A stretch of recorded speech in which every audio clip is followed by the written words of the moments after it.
ಓಂ ಪೂರ್ಣಮದಃ ಪೂರ್ಣಮಿದಂ ಪೂರ್ಣಾತ್ ಪೂರ್ಣಮುದಚ್ಯತೆ ಪೂರ್ಣಸ್ಯ ಪೂರ್ಣಮಾದಾಯ ಪೂರ್ಣಮೇವಾವಶಿಷ್ಯತೆ. ಓಂ ಶಾಂತಿ ಶಾಂತಿ ಶಾಂತಿ. ಸರ್ವಮಂಗಲಮಾಂಗಲ್ಯೇ ಶಿವೆ ಸರ್ವಾರ್ಥಸಾಧಿಕೆ ಶರಣ್ಯೇ ತ್ರ್ಯಂಬಕೆ ಗೌರಿ ನಾರಾಯಣಿ ನಮೋಸ್ತುತೆ. ತ್ರೈಲೋಕ್ಯ ಸಂಪದಾಲೇಖ್ಯ ಸಮುಲ್ಲೇಖನಭಿತ್ತಯೇ ಸಚ್ಚಿದಾನಂದರೂಪಾಯ ಪರಬ್ರಹ್ಮಣೇ ನಮಃ ಶಿವಾಯ ನಮಃ ಶಿವಾಯ ನಮಃ ಶಿವಾಯ. ಇವತ್ತಿನ ಸಾಯಂಕಾಲದ ವಿಚಾರ ಎಲ್ಲ ಒಂದು ಅದ್ಭುತವಾಗಿರತಕ್ಕಂಥ ಮನೋಲೋಕದ ಬಗ್ಗೆ ಸ್ವಲ್ಪ ಮಟ್ಟಿಗೆ ಚಿಂತನ ಮಂಥನವನ್ನು ಮಾಡೋಣ. ಈ ಜಗತ್ತು ನಮಗೆ ಯಾವ ರೀತಿಯಾಗಿ ಕಾಣ್ತಾ ಇದೆನೋ, ಎಷ್ಟು ಅದ್ಭುತವಾಗಿದೆನೋ, ಎಂತೆಂಥ ಗುಹ್ಯ ಖನಿಜ ಸಂಪತ್ತು, ಆಯುರ್ವೇದಿಕ ಸಂಪತ್ತು ಅಲ್ಲದೆ ಇನ್ನಿತರ ಹಲವಾರು ಜಲಚರಗಳು, ಇನ್ನು ಭೂಮಿ ಮೇಲೆ ನಡೆದಾಡತಕ್ಕಂಥ ಸರೀಸೃಪಗಳು, ಈ ಎಲ್ಲ ಸಂಪತ್ತಿಗಿಂತಲೂ ನಾವು ಎಲ್ಲ ನೋಡ್ತೀವಿ. ಆದರೆ ಈ ಮನೋಸಂಪತ್ತು ಅಂತಕ್ಕಂಥದ್ದು ಇದಕ್ಕಿಂತಲೂ ವಿಶಾಲವಾಗಿರ್ತಕ್ಕಂಥ ಒಂದು ಮನೋಮಯ ಕೋಶ ಅಂತಿದೆ. ಆ ಮನಸ್ಸು ನಿಮಗೆಲ್ಲ ಗೊತ್ತು. ನಾವು ಮನಸ್ಸಿದ್ದಕ್ಕೆ ಎಲ್ಲ ಪ್ರಾಣಿಗಳಲ್ಲಿ ಈ ಮನುಷ್ಯ ಪ್ರಾಣಿ ಶ್ರೇಷ್ಠ ಅಂತ ಹೇಳಿದ್ದಾರೆ. ಯಾಕೆ ಹೇಳಿದಾರಪ್ಪ ಅಂದ್ರೆ ಮನಸ್ಸದ ಮನುಷ್ಯನಿಗೆ ಮನಸ್ಸು ಹೇಳ್ತಾರಂಗಿಲ್ಲ, ಆ ಕೆಲಸ ಮಾಡಲಿಕ್ಕೆ ನನಗೆ ಮನಸ್ಸಿಲ್ಲ. ಯಾಕೆ ಮನಸ್ಸಿಲ್ಲ, ಯಾಕೆ ಮನಸ್ಸದ ಅಂದ್ರೆ ಮನುಷ್ಯನಿಗೆ ಮಾತ್ರ ಮನಸ್ಸು. ಎಂತೆಂಥ ಪಶು ಪಕ್ಷಿ ಪ್ರಾಣಿಗಳನ್ನು ಕೂಡ ತೊಲಗಿಸಿ ತನ್ನ ವಶದಲ್ಲಿ ಇಟ್ಕೊಳ್ತಕ್ಕಂಥ ಯಾವ ಶಕ್ತಿ ಮನುಷ್ಯನಲ್ಲಿ, ಆ ಮನುಷ್ಯನಲ್ಲಿ ಮನಸ್ಸದ. ಆ ಮನೋಮಯ ಕೋಶ ಈ ಭೌತಿಕ ಜಗತ್ತಿಗಿಂತಲೂ ಭಾಳ ಭಿನ್ನವಾಗಿದ್ದದು. ಆ ಮನವನ್ನು ನಾವು ಒಂದು ಸ್ವಲ್ಪ ಅದಕ್ಕೆ ನಾವು ತರಬೇತಿಯನ್ನು ಕೊಡಬೇಕಾಗತ್ತೆ. ಯಾವ ರೀತಿ ತರಬೇತಿ ಕೊಡಬೇಕು ಅಂತಂದರೆ ಯೋಗದೊಳಗೆ ತಿಳಿಸಿದ್ದಾರೆ.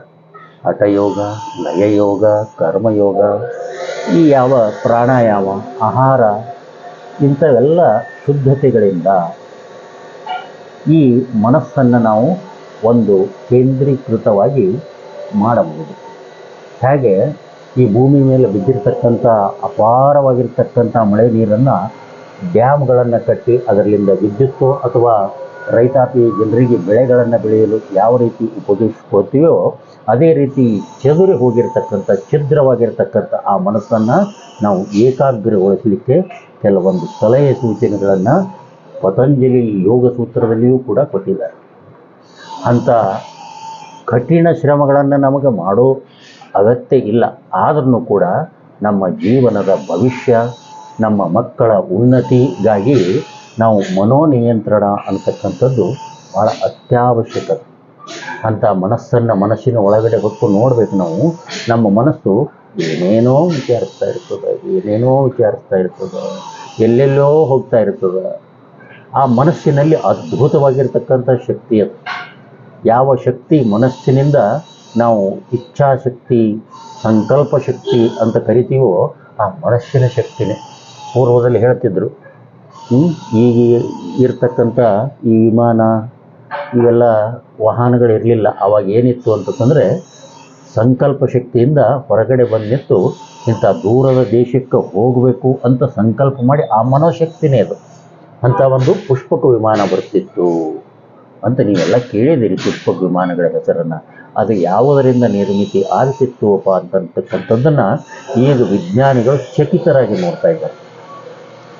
ಈ ಚಂದ್ರ ಮಂಗಲ ಅಷ್ಟೇ ಅಲ್ಲ, ಇದಕ್ಕಿಂತಲೂ ಏನದಲ್ಲ ಆ ಮನಸ್ಸಿನ ವೇಗ ಅತ್ಯಂತ ತೀಕ್ಷ್ಣವಾಗಿರುತ್ತೆ. ಆ ಮನಸ್ಸನ್ನು ನಾವು ನಮ್ಮ ಒಂದು ಹತೋಟಿಯಲ್ಲಿ ನಮ್ಮದೇ ಮನಸ್ಸು ನಾವೇ ಹೆಂಗೆ ಹತೋಟಿಗೆ ಇಡು ಅಂದ್ರೆ ಅದಕ್ಕೆ ಹೇಳ್ತಾ ಇರ್ತಾರೆ, ಆ ಮನಸ್ಸಿನ ಮ್ಯಾಲ ಒಂದು ಮನಸ್ಸಿರಬೇಕು. ಅಂದರೆ ಆ ಮನಸ್ಸು ನಮ್ಮ ನಿಯಂತ್ರಣದಲ್ಲಿರಬೇಕು, ನಮ್ಮ ಹಿಡಿತದಲ್ಲಿರಬೇಕು. ಯಾವ ಕಟ್ಟಳೆಗಳು ಅದನ್ನು ಇವಾಗ ಹೆಂಗೆ ಒಂದು ಬಿಲ್ಡಿಂಗ್ ಕಟ್ಟಬೇಕಾದ್ರೆ ಛತ್ ಹಾಕಬೇಕಾದ್ರೆ ಕೆಳಗಡೆ ಅದಕ್ಕೆ ಸ್ಲ್ಯಾಬ್ ಹಾಕಿ ಎಲ್ಲ ಕಟ್ಟಿಗೆಗಳನ್ನು ನಿಂದಿರ್ತಿರ್ತಾರೆ. ಆ ರೀತಿ ಮನಸ್ಸು ನಿಲ್ಲುವವರೆಗೂ ಕೂಡ ಒಂದಿಷ್ಟು ಸಾಧನೆ ಅಂತಕ್ಕಂಥದ್ದು. ಆ ಸಾಧನೆಯನ್ನು ಮಾಡಿ ಆ ಅದ್ಭುತವಾಗಿರ್ತಕ್ಕಂಥ ಮನುಷ್ಯನ ಶಕ್ತಿಯನ್ನು ನಾವು ಪ್ರಯೋಜನ ಪಡ್ಕೊಂಡು ಸಾರ್ಥಕ ಬದುಕನ್ನು ಬದುಕಬೇಕು ಅಂತಕ್ಕಂಥದ್ದು ಈ ಮನಸ್ಸಿನಿಂದನೇ ಎಲ್ಲವೂ. ಮನಸ್ಸಿದ್ದರೆ ಮಾರ್ಗ ಹೇಳಿದ್ದಾರೆ. ಯಾವ ಕಡೆ ನಮ್ಮ ಮನಸ್ಸಿರ್ತದೆ, ನಮ್ಮ ಮನಸ್ಸು, ನಮ್ಮ ಕಾಲುಗಳು ಏನೂ ಮಾಡಂಗಿಲ್ಲ, ನಮ್ಮ ಕಣ್ಣುಗಳು ಏನೂ ನೋಡಂಗಿಲ್ಲ, ನಮ್ಮ ಕೈಗಳು ಏನನ್ನು ಮುಟ್ಟುವಂಗಿಲ್ಲ. ಯಾಕ? ಮೊದಲ ಮನಸ್ಸು ಅಲ್ಲಿಗೆ ಹೋಗಬೇಕು ಅಂತ ಮನಸ್ಸಿನಲ್ಲಿ ಹೋಗ್ತದೆ. ಆ ನಂತರ ನಾವು ಆ ಕಡೆ ಹೋಗ್ತೀವಿ. ನಮ್ಮ ಕಣ್ಣು ಇದನ್ನು ನೋಡಬೇಕು ಅನ್ನಿಸ್ತದೆ. ನಮ್ಮ ಮನಸ್ಸು ಇದು ಒಳ್ಳೆಯ ಸುಗಂಧ ಭರಿತ, ಇದು ಭಾಳ ಹೇಯವಾಗಿರ್ತಕ್ಕಂಥ ವಾಸನೆ ಅಂತ ಮೂಗಿಗೆ ಗೊತ್ತಾಗ್ತದೆ. ನಾಲಿಗೆಗೆ ಇದು ಕಹಿ ಅದ, ಇದು ರುಚಿ ಅದ, ಇದು ಖಾರ ಅದ. ನಾಲಿಗೆ ಜಡ ಅದ. ಇವೆಲ್ಲ ಇಂದ್ರಿಯಗಳು ಜಡ ವಸ್ತುಗಳವ. ಆದರೆ ಇವು ಕೂರ್ನ ಮೀರಿರ್ತಕ್ಕಂಥ ಆ ಮನಸ್ಸು, ಆ ಮನಸ್ಸಿನ ಶಕ್ತಿಯನ್ನು ನಾವು ಗಳಿಸ್ಕೊಳ್ಬೇಕು. ಈ ಮನಸ್ಸಿನಕ್ಕಿಂತಲೂ ಅನ್ನೋದಲ್ಲ, ಸೂಕ್ಷ್ಮವಾಗಿರ್ತಕ್ಕಂಥದ್ದು ಯಾವುದು? ಅದು ಬುದ್ಧಿ. ಭಗವದ್ಗೀತೆಯಲ್ಲಿ ಹೇಳ್ತಾ ಇದ್ದಾನೆ ಭಗವಂತ, ಈ ಮನಸ್ಸಿನಕ್ಕಿಂತಲೂ ಇಂದ್ರಿಯಗಳು ಸೂಕ್ಷ್ಮ, ಇಂದ್ರಿಯಗಳಿಗಿಂತಲೂ ಮನಸ್ಸು ಸೂಕ್ಷ್ಮ, ಈ ಮನಸ್ಸಿಗಿಂತಲೂ ಬುದ್ಧಿ, ಆ ಬುದ್ಧಿಗಿಂತಲೂ ಶ್ರೇಷ್ಠನಾಗಿರ್ತಕ್ಕಂಥ ಆತ್ಮ. ಆ ಆತ್ಮನ ಸ್ವರೂಪದ ಬಗ್ಗೆ ಮತ್ತು ಮುಂದಿನ ದಿನಗಳಲ್ಲಿ ತಿಳ್ಕೊಂಡು ಹೋಗೋಣ.